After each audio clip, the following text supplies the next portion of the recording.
Welcome back to the Shoot Your Shot podcast. My name is Timothy. This is Lindsay Coulter. Timothy Musa, Lindsay Coulter. And this is the Photography Call-In show where you leave us your DMs, hot takes, questions to do with wedding and portrait photography. Shoot your shot. We always roll the Magic 8 Ball to start the episode. I want to know, Lindsay has a call coming up in 35 minutes. I don't have a watch. 30 minutes. Will it be an amazing call? You can bet on it. There Look you go. at that. Great call. Great business is done. I can't wait for it. 8 Ball answers all of our questions. Okay. From our dear friend Angela Shea. Okay. Oh, lovely. At Social Templates. Social Templates. And I don't usually take like random calls unless I know what they're for. Same. But if somebody wants to send me a, hey, you'd like this person, she'd like you. And Let's go. It's Angela. Of course, I trust Angela, so that's Let it nice. rip. Today's question is from Native Oak Studios. She's happy to share her identity. And you can too. If you want to be anonymous and ask us a question, you're welcome to do that. If you want to be live to the internet, let's do that too.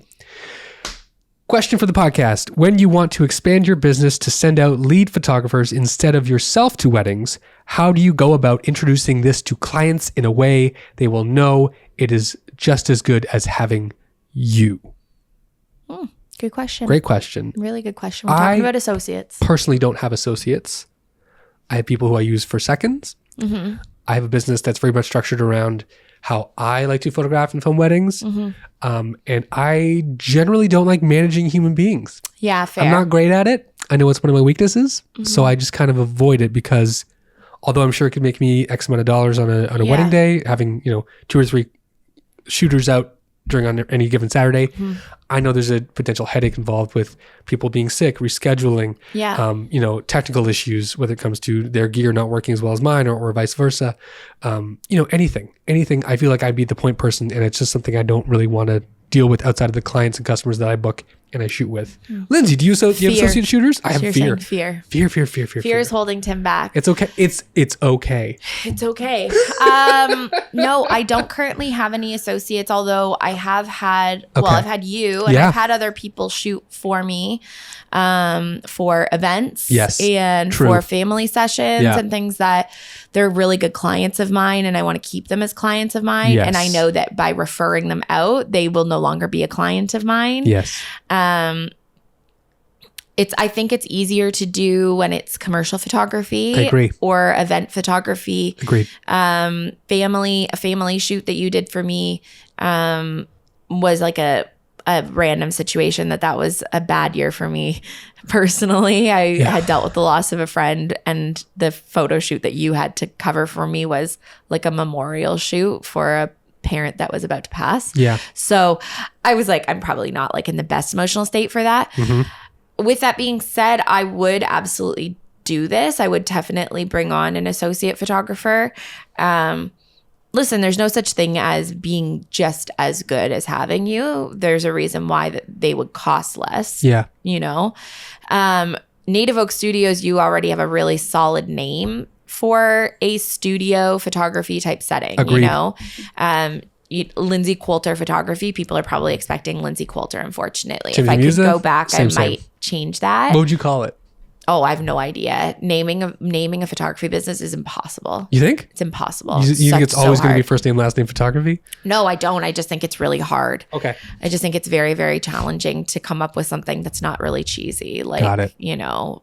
Focus on the positive productions or something. You know what I mean? Like just, yeah. So since that thankfully is not the question of what to name their business, God. I think Native Oak, first of all, you have a great name. Beautiful. But you have a really phenomenal name to be able to hire associates out because people maybe aren't quite as invested in it being exactly you. Yeah. So personally, I would start out by having them come as seconds to as many weddings as you can so that you can build them up a really solid portfolio. Agreed. That you have edited. Yeah. So it's going to look like the end product that you're going to provide your clients. Would it be your couple you're shooting yourself? And then I would have an entire section of my site, if not its own site entirely as like a subsection dedicated to this associate program. So it would probably be, for me, it would probably be L. Coulter Associates or something like that. Right. That people understand you're getting the same level of customer service from me. You're getting the same level of, pre-production. Essentially, the only difference is that it's not me showing up on the day of. And that's what we did for that event that you shot for me last year. Yes, the family event, the retirement party. A huge retirement party with like a famous musician. It was quite the thing. It was wild. They were clients of mine that I was, as you can imagine, not willing to give away. So Tim went in and shot it for me. And I think the other thing is when people have hired you potentially for other things, say it's a wedding and they've maybe hired you for family photos. They like your editing style. They like your shooting style. So it's not crazy to assume that you could train someone to shoot like you and that you can still edit and deliver. Like that gallery that I delivered that you shot, that could have been shot by me. Like it was not like... That's good to know. You know what I mean? Like nobody would be like, oh, clearly Lindsay didn't shoot this. No one would ever know. Right. It looked just like my work, like the way that you shot it. Happy to hear that. So I think first it would come down to a level of confidence to get rid of some of those fears like you have to. Yeah. Oh, yeah. Right? Like you'd really have to. I have worked in the past to try to train people to become associates, and I just unfortunately haven't gotten the trust level there. And it's scary. It is scary, right? Yeah. Like to put someone out there, to not just trust them on the day of, but to trust that they're going to be there and a reliable person in 18 months. Yeah. Right? Like I associate shoot for a photographer in town. I won't name her name, but she's lovely. She's great. And I feel like every time I communicate with her, more often than not, she's like a bit frantic to get someone to fill this date for a wedding that she booked. Because I'm like, because people will book they'll book an associate photographer for that day, but it's not a specific one. And that's the key, right? Yeah. You really don't want to be saying, oh yeah, I'll book out an associate. It's actually going to be Carol. Yeah. Or it's actually going to be John. Yeah. Because unfortunately, Carol and John are not getting paid enough for that day to hold that for real. Absolutely. If they get their own booking under their own brand, they're gone. Yeah. They're gonzo. Yeah. So you really have to have a bucket. And I think it's probably easier in places like Toronto or somewhere where maybe you have more people to pull from. Yeah. Either that or where you're getting them enough work, like a Mango Studios. Sure. Where you're getting them enough work that they don't have another job. Yeah. They're full-time, part-time, whatever that's looking like from their perspective of work. Yeah, no, it's interesting. It's one of those things that I think I talk about a lot. And I talked about it with Chris Tejas yesterday. Give him a quick call. He's a local photographer, and we talked about editing, and we're both kind of in editing holes right now. I'm doing a bit of coursework for Jeff Mack. He's doing a bunch of YouTube stuff for Taylor Jackson, other YouTubers he works for, and are clients of his. And we were saying that like we just both feel like we're not shooting as much as we are editing. And I'm like, I'm also not shooting as much as I am emailing.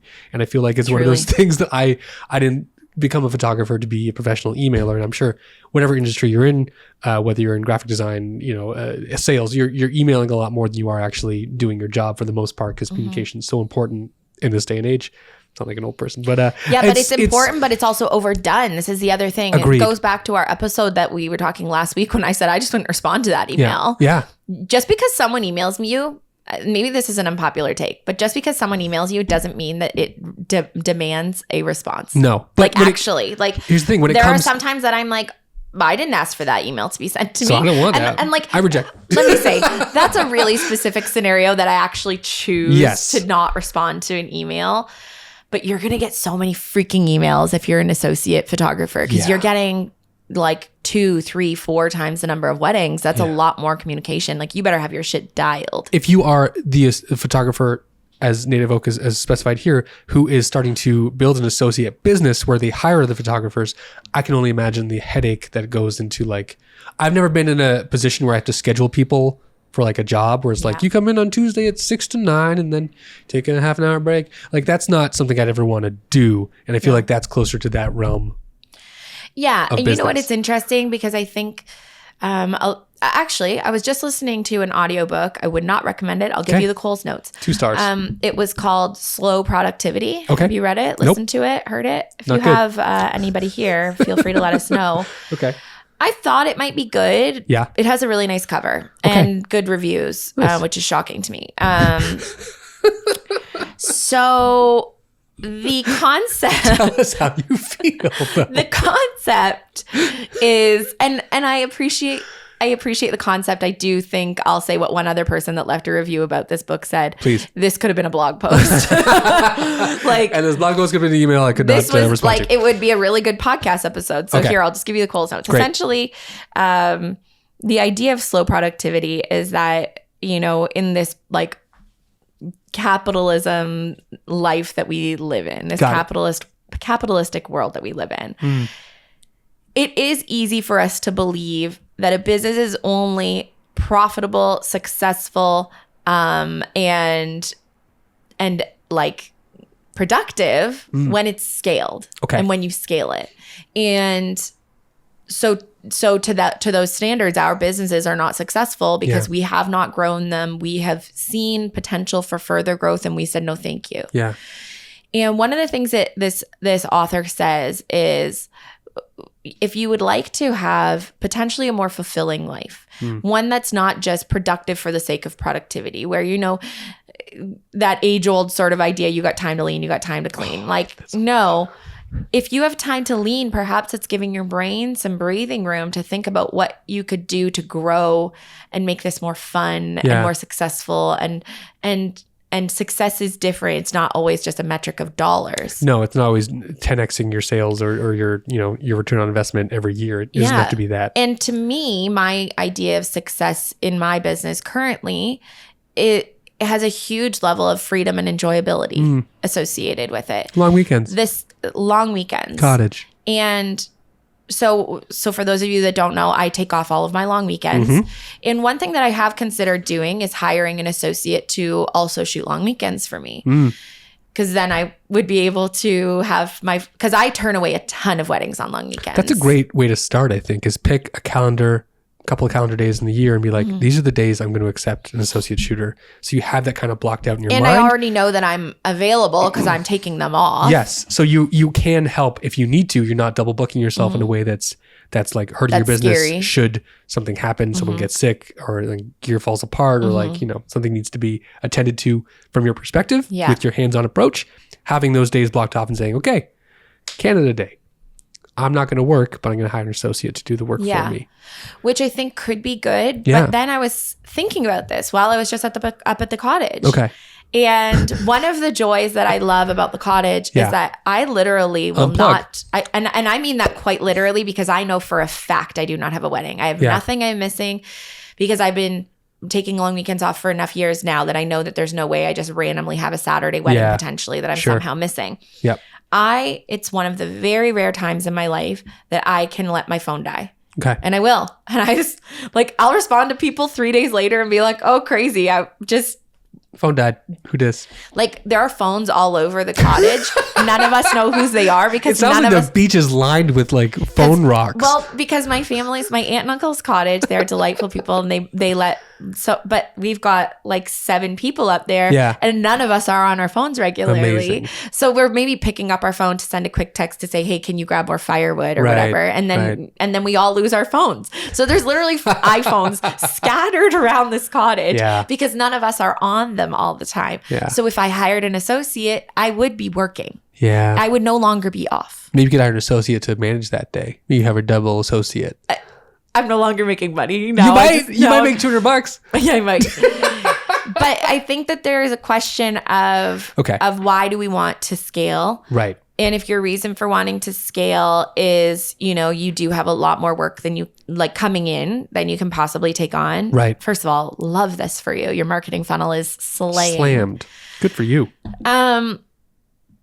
I think, you know, if the numbers make sense for you, I think that absolutely you should do it. How do you go about introducing this to clients? The same way you introduce anything that's new, you know, the same way that if you truly believe in it and you truly believe in your associate's skill set and you truly believe in the end product, just traditional little marketing, babe. Yeah. Same exact way, you know, and to say it's just as good as you, I think is maybe, I wouldn't do that. I wouldn't say it's just as good as me. Yeah. No, it's going to be a different experience. But what you're going to say is, these are photographers who have been trained by me over a number of years. Yes. One of the things that I say, and you can steal this if you want, is I would trust them to shoot my own wedding. Yep. Because I would never send out a photographer to shoot for me that I wouldn't trust to shoot my own wedding. Bingo. Right. Ditto. And I would trust them to shoot my own wedding because I know that they know the style that I'm looking for. Yeah. I know that they've studied enough galleries of mine to know, okay, at this time of day, we're going to do a flat lay. Then we're going to move into this. We're going to move into this. They're also smart people that they can problem solve, right? Because we as photographers know it's not just about what the photos look like. It's about constantly thinking about what's next. And if there are roadblocks, how we're going to get past them. You wouldn't do it still? You're still afraid? I'm thinking more and more that it might be possible. Oh, I'm convincing you? Yeah, a little bit. But I also think But we have to find an associate. That's the thing. You have to find someone who's talented enough, who's not a lunatic. And in my and business, who wants to work long weekends. This is my other favorite thing. Yeah. I hired somebody that I was thinking, oh, like they're going to be a really phenomenal associate. And every time I'd be like, hey, I've got a potential wedding that you actually could associate for. Or I've got this booking that's just come through, an inquiry. What do you think? And they'd be like, oh, well, I was thinking I'd go to the cottage. No, boo, I'm going to the cottage. I'm the cottage goer. I just thought I have an associate business. I didn't even think about this at all, but it's Yes, not you so do. much. What the heck? So, I'm on the website for the GTK Chapel at Kitchener City Hall. This is beyond funny that you didn't think of this. I'll tell you why I didn't think of it. And it's for legitimate reasons because I don't make any money off the ones I don't shoot. So, it's a very, very attractive price for couples who just want like an crying. hour of my time. I'm crying. So I'm available. Oh, I forgot. Oh shit! No, in a good way. So, here's the thing. I'm on the roster of trusted photographers at the GTK Chapel. A couple comes in, they want to get married.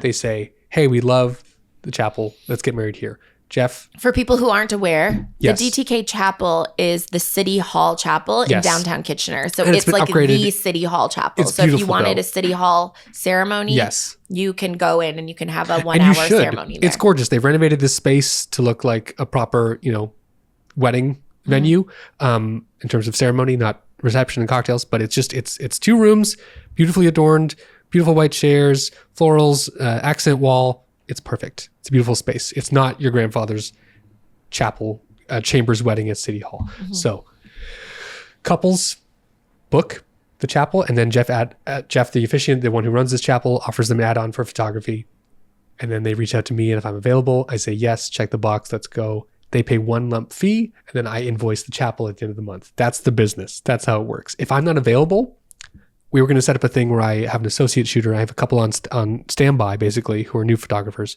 who would fill that role for me. Should I be traveling? Should I be double booked? Anything like that? Because these come in like 2 weeks, sometimes 1 week away from the date. People are Sure, like, yeah. let's People do it. are Let's like, get married. I'm getting married next Monday. Originally, it was going to be like that. I decided it was too much work. So I just give that wedding to the associate. That's a mistake. It might be, but also they do all the editing.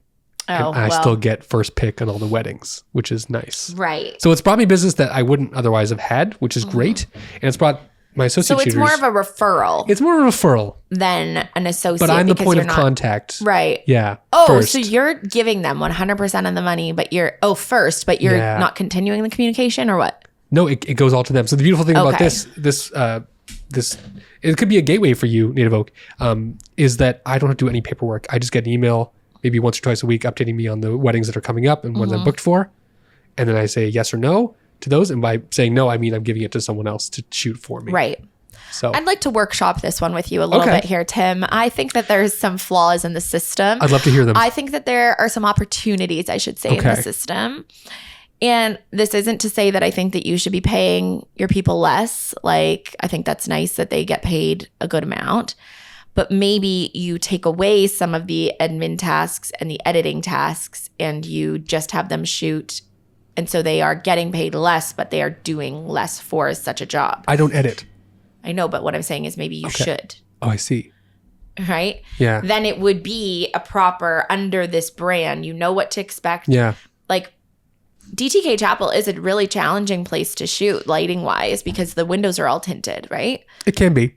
Yeah. Like, so people have seen your work and they've Yeah. seen the outcome and they see what it looks like. So if they could say, okay, I really like this person's editing style, it's just not that hard for you to pop that stuff through Imagine. You're you know right. what I mean? Okay. So if you were to take some, but then it goes back to the do you want to question. And also the incentive, the cost of shooting a 1 hour wedding is not that high for these couples. Right, So I feel for like sure. if I was to take money away from this photographer, they would be less inclined to be open to shoot these weddings. Yeah. It's a cost analysis I've thought in my head. And I think it's just easier from a perspective of like, just give it to them and then they can have it. But essentially, you're just doing a referral thing. You're not Kind doing of. like an Yes, associate but because somewhat, because I'm the only one on the website. right. So it is kind of seen from a customer's perspective as an associate shooter of Tim. But it's immediately going to somebody else's communication. So that would be complicated for the But the communication goes client. through the chapel completely, not through me. Oh, They okay, don't- ever. They show up, they shoot, they edit, they deliver Okay. to the chapel delivers to the couple. Oh, okay. You're not even doing any of that. No. Oh, okay. So So, the- yeah, that I- part I think is Yeah. exceptional. I would give anything to have someone else take over all my communications. It's honestly but- been really nice. yeah. And it is nice because, with your own wedding business, you obviously want to be the point person and Yeah. you want to be the person that is communicating regularly and giving them that level of service. Yeah. When it comes down to being like an associate thing, it's not crazy No. to hear from a third party. So that if and probably when I run an associate program, I will hire a virtual assistant Yes. to manage the communications Brilliant. for it Good. because I don't have that capacity. No. And I think that also will sort of provide some level of why is the value of working with Lindsay, Mm-hmm. say $7,000 and working with Lindsay's associate $4,500. Right. Well, you will get regular communication and they'll be great. It's probably going to be faster than I will be, honestly. Yep. But you're maybe not going to get the same level of like creativity when it comes to like, hey, we're thinking of doing this like location, whatever. Yeah. Because it's going to be coming through a virtual assistant who maybe they will have like a once a week meeting with me where Right. they Just ask to me catch some up questions and and find say, out where whatever, we're at. here we Yeah. go. Yeah. But that communication can get a little bit more streamlined. Yeah. Because the communication stuff, the email stuff is really, really extreme. It can be. But when you're working with an associate, you don't want the communication to have to go to them because they're just unfortunately not getting paid enough for that They day don't care enough. Yeah. to communicate with And clients. if they drop the ball, it looks bad on you. To get back to the question at hand, let's give her maybe 1 or 2 points that we can kind of touch on and give her advice for, because that's what this show is. It's a podcast about advice for wedding photography. So I would say lean into a CRM or some kind of system that helps you automate a lot of the communication, not only between you and your clients, if you're not already doing that, but between you and the associate shooters. Something that the photographer I work for all the time, associate shooting for, is that her CRM is excellent. Yeah, And the that's automated nice. emails I get from her in terms of contract deposit for the being associate job are like quick and really done and nice. amazing and very Yeah. efficient, which is great. It takes a lot of load, I'm sure, off her mentally, Mm-hmm. even though there are those points where like things will pop up. She has to kind of step in and Yeah. manually drive the car.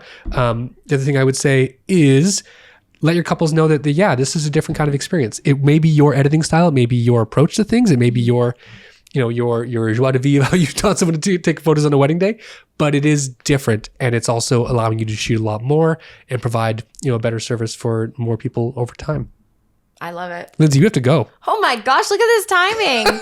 Daniel's going to be waiting. Dana Vogt, thank you so much for joining in and jumping into our DMs and sending us this message. We hope you got a lot of value from this. We hope that you listening and watching and viewing and subscribing and liking and commenting also got a lot of value from this episode. As always, if you have a question, comment, hot take, leave us it at the Shoot Your Shot Podcast on Instagram. We'll get back to you as soon as possible. Lindsay, Tim, out. Take a breath, dude.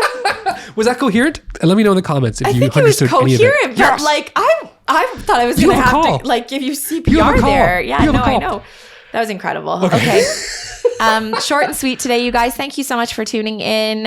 Please leave us comments. We love to engage with you on the YouTube, Mm-hmm. on the socials. We'd love to hear from you. Leave us a comment if you have listened to this. Let us know what you thought. Chat with you soon. Love you, bitch.